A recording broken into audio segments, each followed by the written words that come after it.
FightTalkTV.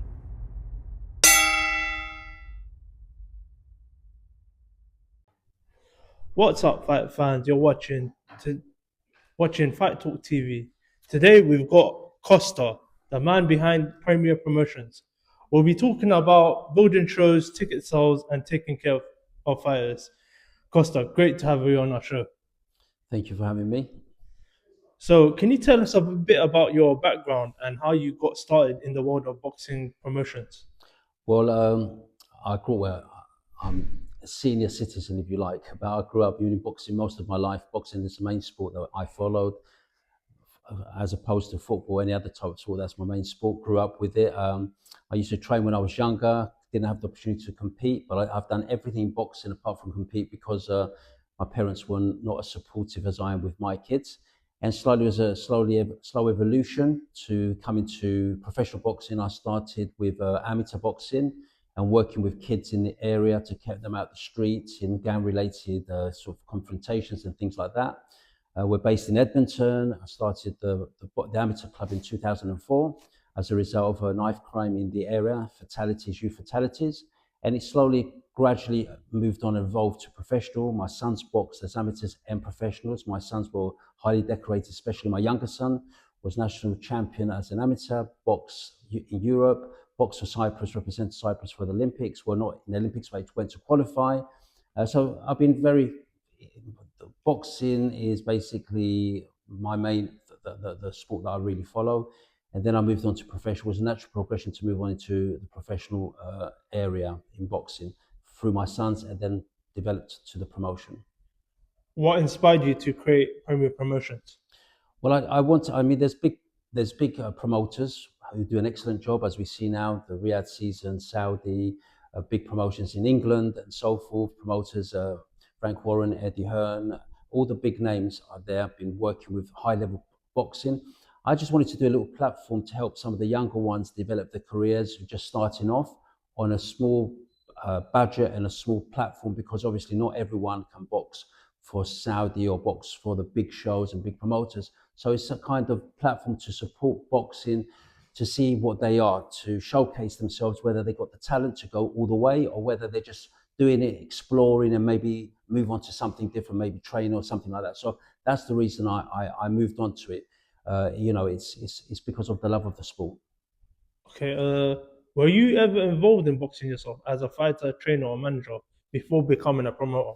Yes, I trained. I still train now. I'm 67 years old, but just before you came, I just done 5 mile run. I train. I do everything in boxing, do the pad work, do the bags, but I never had the opportunity to compete because in my day, when I was younger, my parents didn't support that or didn't encourage it. So I had to get a job, 9 to 5, or get work to survive and look after myself and the family. But yes, I had amateur. I've got amateur qualifications. I'm a level 2 amateur coach, which I received many years ago. I'm an A-grade judge at the moment, but I've been judging for 15, 20 years, amateur boxing. I was managing before I became a promoter. I managed my 2 sons, and I have a stable of boxers that I've managed over the years, all very good boxers. And so, yes, I had qualifications with the British Boxing Board of Control, which I highly respect and I appreciate. I've had the qualifications for them. So at the moment, as it stands, I have matchmaker license, manager license, trainer second license, and a promoter's license. So I've got the full shebang, full card. Okay. Who were your biggest influences and mentors in boxing or combat sports world? In the combat sports. Well, growing up, I was in the era of people like Muhammad Ali, Joe Frazier. I was watching their fights back in the day years ago. People like John Conte really admire him and look at him, highly. Frank Bruno, Eubanks, those Nigel Benn, that era is my era, the golden era that really inspired me and wanted me to moved me to want to be more involved in boxing and more hands-on, not just as a spectator, but a participator on different levels. And slowly, as I said, I moved on to start the gym with some co-workers with the Metropolitan Police for the young people in the area, and it just gradually moved and grew from there. Okay, so what does a typical week look like for you when organizing an event? Well, I left something out. My main vocation is a church minister. I'm a bishop of a church. I oversee a congregation, and I'm also president of a church council. So my week is quite diverse. On one hand, part of the week I work with gloves. The other part of the week I work with people and their needs and so forth. So I ordain ministers, I consecrate bishops. I serve in a church. I minister. I do weddings. I'm a licensed registrar. I do weddings, baptisms, funerals. So I do all these kind of things. Is what I do. That's my vocation, and the boxing is a byproduct of that. It's community work to work with people, and contrary to what people think that boxing is a violent sport, when it's properly regulated and done properly with the right quality, the correct people around it who care about the boxers and everything involved in boxing, it's one of the most competitive, one of the most exciting sports in the whole world. And I've seen young people from no direction in life through boxing change their outlook, channel their energy in a positive way, so they contribute to the community as opposed to be destructive and be antisociable. They start working together as a team, and it's really inspiring to see that. We have many testimonies to show how young people's life did a 180 degrees turnaround to move on in the boxing field, in the boxing area. For those who don't know, what is Premier Promotions and what sets it apart from other promoters? Well, Premier Boxing Promotion is a promotion brought together. We want to work on the highest level of professionalism.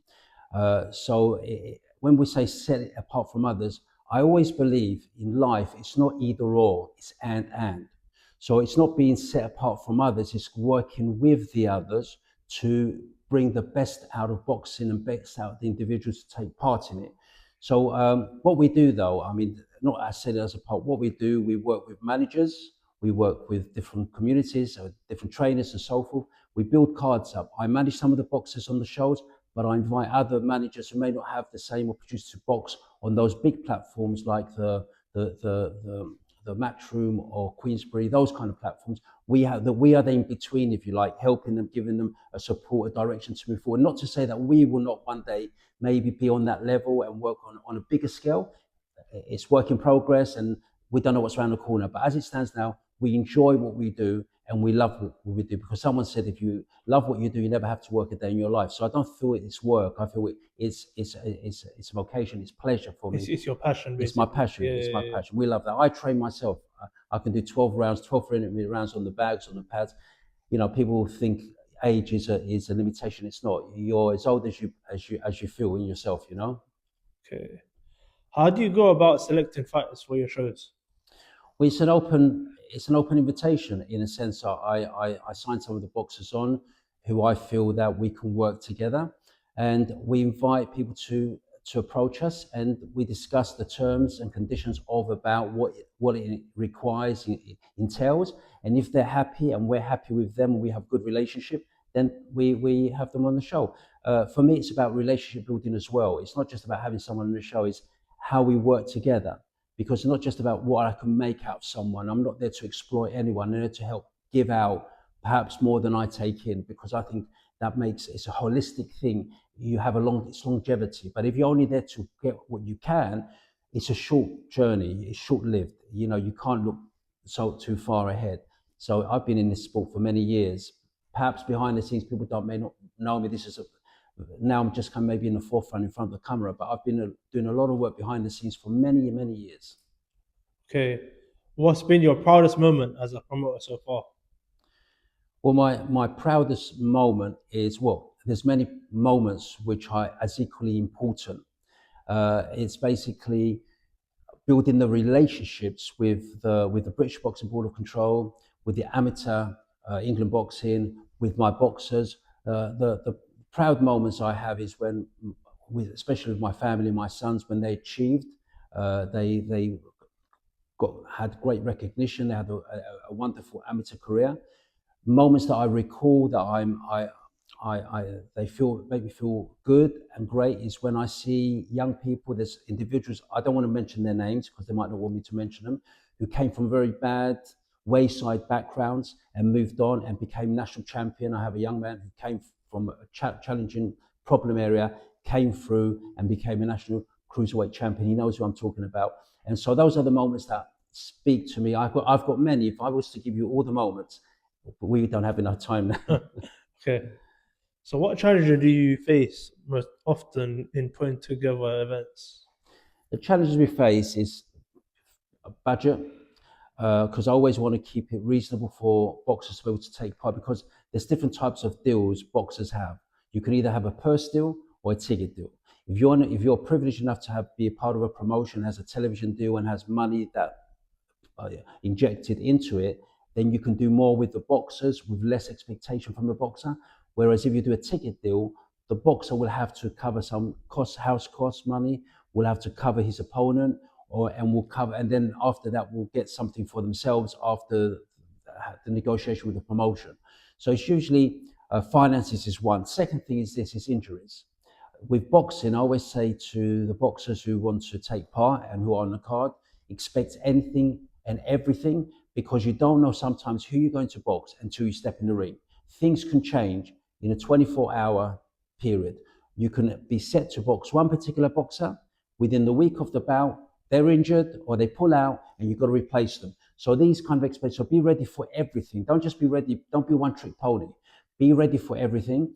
And the thing is, and also themselves, they can get injured. I mean, I've had injuries with preparing for this show, and some come through them and whatever, because everything's vetted. Every boxer who boxes has to be medical, has to have their brain scans and everything to make sure they're the best version of themselves when they get in the ring. I don't want anyone to be handicapped, to have a problem coming in the ring. That's why we rely strongly on the British Boxing Board of Control. And whatever they say for me is law. If they say this boxer's not ready to box, he's not going to box, or she's not going to box. It's who's ready, and that's so. There are the challenges: finances and medicals, injuries and things like that. Okay. How do you manage ticket sales and marketing for your events? Well, we give everyone the allocated tickets that they require. I've got a good team, as you met Julian, Just want Toby. to ask you, Yes. what is the ticket like? The number of tickets that they require to sell. In our show, if you sold, say, 60, 70 tickets, you will box on the show. 60, 70 That's tickets. a requirement, would you That's say? the kind of requirement we have concessions, obviously. If something's gone wrong, and this, I try not to, you know help. We try and help out a lot if we can, and we encourage sponsors to help their boxers to get sponsorships as well, to be able to be on the show, to come on the show. But we're not clinical in that sense. So we have and that's why relationship is very, very important. But since my boxing, my management, and since my promotion, I've never had any problems, issues with anyone. The relationship with everyone is sound. I've got no issues, no contentions with anyone. We do everything. We honor our word. What we say, we mean, and we mean what we say, and we honor our word. We never not pay anyone. As soon as the bout's over and whatever the invoice comes, it gets paid straight away. The boxers get paid straight away, and they deserve that because they're putting their life at risk when they get in the ring. Okay. Has social media changed the way you promote fights? Somewhat it has. I wasn't really a social media person, but I've started to have to be. If I want to follow the promotion, develop it, we need the social media, because it covers a lot of people in a short space of time than before. What it was before, you'd go out and try and get people's attention, invite people, or telephone or emails and things like that. Now social media, something happens, everyone knows it instantly if they subscribe to you. So I've got a TikTok, Instagram, Facebook, Yeah. the full strip out. I can't keep Yeah. up with it, so I've got people helping me with that. But to answer your question, yes, it has changed a lot of the way things are publicized and reported. We're in that age now. It's so What social media, everything, even it's like, boxing. correct, like what Yeah. we're doing now. I mean, we're doing this interview here, we're discussing between ourselves, and people to get to know us better and decide, is that the flavor of boxing I want, or do I want to look somewhere else? So it gives people a choice as well. Yeah. Okay. What strategies have you found most effective for selling out venues? Well, it's the card you put on. Unfortunately, some boxers publicly are more popular than other boxers. Some boxers, they say they're going to box, automatically they sold 100, 200 tickets. Other boxers, they struggle because there may not be that public, social connection that others do have. So the key strategy to sell tickets is, as you say, the social media, get build the profile of the boxer. When my younger son, Christopher boxed, when he was amateur turning professional, was national champion. On his debut, he sold 400 tickets Wow. because he already prepared himself through, there wasn't even the social media. It was the word of mouth, the press, because we had him in the press all the time, because I'm from Cyprus. The Greek press covered and really supported us. The Greek radio research supports. So I will encourage boxers, if they have a national, an identity, an ethnic identity, and they can have a pool of supporters from that, as well as everyone else, because you don't keep it just to your ethnic identity. I believe everyone should be accessible to everyone. That's the basis to start building your profile up and be spoken about and talked about. I don't encourage, for myself, everyone does it their own way. I don't encourage foul talking. I want sportsmanship. I want people to be the best for it. I believe you speak in the ring. What you are, if you're that great, you speak in the ring. My The grandson, fist talks, your fist, basically. that I've seen, that's what I know. Yeah, sometimes bravado is good, but there's a boundaries that you shouldn't be overstepping. You know, but that's a different conversation another time. My grandson is 17 years old. He is a top talent. I've not seen someone his age at that ability, and I'm going strongly behind him. And I always tell him, keep your manners, be well behaved, show your skill in the ring. He's coming down light heavy, might come super midweight, but he's excellent talent. He's boxing on the 4th of December at my amateur show. Because just to say, add to what we're saying about the professional, I have an amateur gym, we England boxing. I'm a judge, as I said, judge, and I do amateur shows and professional shows. So I have the best of both worlds. Amateur shows, I do all voluntary. There's no money involved in that. I judge freely. I love that. That's what I'm saying. I love this. But you can't do that if you just want what I'm going to get out of it. It's what I can give to it. For me, is paramount and what's most important. Do you collaborate with local gym sponsors or influencers to boost ticket sales? I'm not so.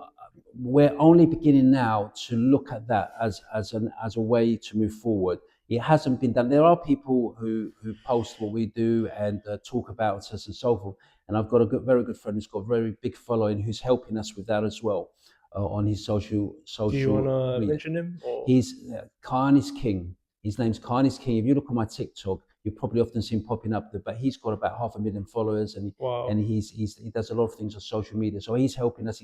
He's giving me some ideas what to do. But also my son's an actor as well now. I don't know if you saw the film. What is it? I forgot what the film is. He's been in a few big major films. So The Gentleman. He was in The Gentleman. Okay, He yeah, I was know he, about he it. was one of the boxers in The Gentleman. And he's really high profile as well. He's a blue tick on the social media. So yeah, so we do various things to get public awareness, and but where it's work in progress. But I'm happy where I am. I don't, there's I take every day as it comes, and I rejoice. I appreciate what we have, and we're moving on to upskill as we develop. Okay. How do you handle last minute changes like fighter pullouts or venue issues when tickets have already been sold? Right. What happens is, in a sense, we've had it happen to us before. I always speak to the boxers, especially my boxers and so forth, say, look, these are possibilities. These things can happen. There is disappointment. You've been training all this time, but we try and find substitute. Failing that, we'll ask if they can go on another show because they had a training camp. If that doesn't happen, we've got to be realistic, not idealistic, and say, you know what, it's part of the territory, part of the sport. And what happens is we return ticket money. If a boxer has not boxed, then all the tickets that have been bought for that boxer, we are obliged to give back if they want them to the people who bought the tickets. That's part of the process that we work with. Okay. Can you explain how payments to fighters typically work in your promotion? We pay according to the regulations on the night of the bout. If it's any money under £3,000, then we pay them cash. We make sure we have the cash for them. If it's above that, we've got a period of time, a week, within the week, to make sure it's transferred over to their account. But for myself, I always like to make sure the day of the bout, as soon as they finish, their payment is settled. And I've done it for all my promotions. That's how I like to work. Okay. How do you ensure fairness and transparency in a fighter's contract? we For myself, if you can ask any of the boxers that I've signed on, I never sign them on immediately. I say to them, this is the contract, this is how it looks, this is the standard British Boxing Board of Control contract. Go away, talk to your family, talk to a lawyer, talk to your friends, go and speak to other promoters, go and speak to other managers, see what they say. And if they offer you something you're happy with, take it. But I'm not running to get booked because I do it as a love. I don't do it because whatever, to what I can get out of them. If someone's talented and they want to work with me, I'm happy.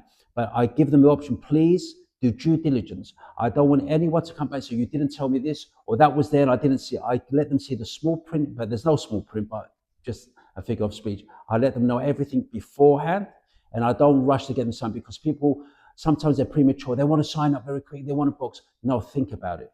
Because you're signing a contract, it's a two-way street. I'm committed Yeah. to you, you've got to be committed to me. And that's the way it works. We've got to honor, we've got to be people of our word. I'm a person who holds integrity very high, loyalty very high. And that's the way I am. I'll stand by you as long as we work together in the right way.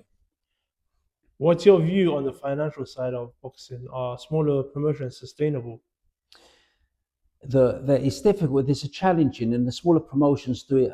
Oftentimes, they manage boxers. They've got other source of income to help them supplement what they get in. But on a good show, you can. It is sustainable if you do it right. If you calculate, if you plan before the show, if you're planning to succeed. If you're not planning to succeed, you're planning to fail. So we work out our budgets and we see the cost. Is that feasible? Is that doable? I'm not saying 100% it always works out because we do have losses sometimes.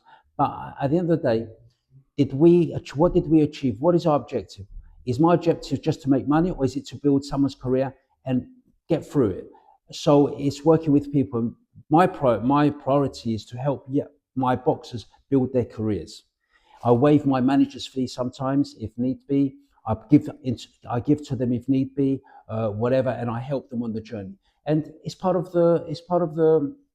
what boxing's about really. And once they get to a good level, then maybe they get television, maybe they get some other big contracts and so forth, and everyone wins in that sense. Have you ever had to deal with disputes over fighters' pay, and how were they resolved? I've never dealt with dispute fights, but everyone knows beforehand what they gain, what they're not gain. Never had disputes with no one. Okay. What advice would you give to new fighters about understanding contracts and payments? Right, with boxers need to do a number of things. Due diligence. Don't go blindly into any contract, either my contract or anyone. Take it, go back, digest it, speak to people, compare. It's like you're buying a car. What features do you want in that car? Yeah. Do you want a heated steering wheel? Do you want a reverse camera? What do you want in that car? What's the outcome? Where do you feel that promoter or that manager can take you? If you feel you're comfortable with it, and also look at if you're not comfortable with disputes. What if I sign the contract? It's a 3-year contract or a year, whatever it is, and after 6 months I decide I'm not happy. Have a reasonable, a rational conversation, and know what you're dealing with. More than not, if you've had that conversation, then you know the terrain, how you're moving forward, and test the waters, see what they like. Talk to other boxers who work with that promoter or work with that manager, and see what they say, and get the general sense of the feeling about it, especially about me. Ask people about my life, about what I do. What can I do for you? I don't make any false promises to anyone, because ultimately the boxer is the one who determines what happens in the ring. I can get him a fight, I can organise a promotion, but he needs to get in the ring and perform. So it's up to him. Is he prepared to put the hard work? Because boxing, to get to the high level, you need to be fully switched on. Fitness wins fights. Technique is important, but if you're not fit, you burn out. So you need to know, am I going to be training right? Who's my training team? Because I, as a manager, need to know who you're training to, because I need to have a dialogue with your coach. Your coach needs to communicate with me where you are and what he feels. And just to add this to answer the question, before we agree about, I don't make that choice for the boxer. I would recommend the names, but it's the boxing team, his trainers, himself, and with me, sit down, discuss, is that the direction we want to go? And then we make a decision. And when you get in the ring, it's up to you to produce. Okay. What can fans expect from Premier Promotions in the coming year? So what's that? What can fans expect from Premier Promotion in the coming year? Well, interestingly, on the 11th of October, I had a show in Sahuki Hall in Woodford Green. it was a five, talking about injuries, I had 12 bouts scheduled. I ended up with 5 bouts. But those 5 bouts for me were worth every penny of the show. I had a bout that there were competitive bouts, exciting bouts, and any one of those bouts could have been on any media outlet platform. I can tell you that. You can look it up. 11th of October, look on social media, Premier Promotions and Management, look at that show. You see the quality standard. What boxers can expect is high-level boxing. Just because it's a small show, it doesn't mean it's small fights. It's a small show with big fights, talented boxers, good competition, good matching, very good matching that brings the best out of boxing, and they can all be put forward for bout of especially one of those bouts could be put forward for bout of the year in my estimation. But please don't just take my word. But yeah, what they could be expecting more bouts. We're looking at moving on to put championships. We've done championships. We're going to look more championship belts and so forth, and take the boxing on a very high level and collaborate with whoever wants to work with us. We're open to anything and everyone and anyone who wants to work with us, as long as we work in the right way. And expect an exciting 2026 for Premier Promotions. It's going to be a great year, and that's what we look to and predict. Okay. Are there any exciting matchups or venues you're planning to announce soon? I'm in talks. Well, we have now the 13th of December is my next show in Sahulki Hall, Woodford Green. I have a 12 card, 12 bout card with some very good boxers on it. I've got Terrell. I think you've interviewed Terrell Bernard. Terrell Bernard. He's having his debut. He's a super middleweight, 6'5", tall, long reach. It's going to be an explosive fight. I'm telling you, it's going to be a fight. Believe me, I'm just looking forward to that fight. He's an exciting boxer because I know him as an amateur. I've actually judged him as an amateur. And then I have Amy Andrews. She's fantastic. One of our lady boxers. Jahid is Monim, his name is. Lovely Abduli's father, very good friend of mine. Exciting boxers. We're going places. There's so many boxers. We have a heavyweight, Maxim Yedong, who's going to be boxing. I believe he's from Congo as well. There's too many to mention all by name, but it's going to be an exciting. That's the IDEX bout this side of the year of towards the end of 2025. But that's going to be Sahulki Hall on the 13th of December. So we have got exciting things ahead. It's good. Okay. Do you see Premier Promotion expanding internationally in the future? Well, definitely we'll be working internationally overseas. We've got links with America, Utah. We've got links with some countries in Europe to do some collaboration work later on here. But my priority at the moment is to establish the promotion more so here in this country, in England, for the fans, especially in London as opposed to up north, because there's lots of bouts taking place up north. I want to put a lot of shows in London. Okay, how do you plan to support the next generation of fighters? Well, we support them with first mentoring, give them advice, connect them with the right people, and give them the platform to showcase themselves at not the greatest cost that they can. It's doable. It's not something out their reach. We want to help develop themselves, and also from the amateur to help them transition to the professional as well. Okay. What legacy do you hope to leave in the world of boxing promotions? Well, I think if the legacy is I've done something good, and or boxing in general? In boxing in general, if I've done something, if people remember either myself or the work that I've done as something that is good, that added to their life and not took away from their life, I want to add to people's life. That legacy, that it's done something good, that's for me, that's worthwhile. All right. Appreciate your time, Costa. Always great chatting with people pushing the sports forward. If you're watching, make sure you follow Premier Promotions and stay locked in with Fight Talk TV for real boxing talk. See you at the next one. Thank you. Thank you. Take care.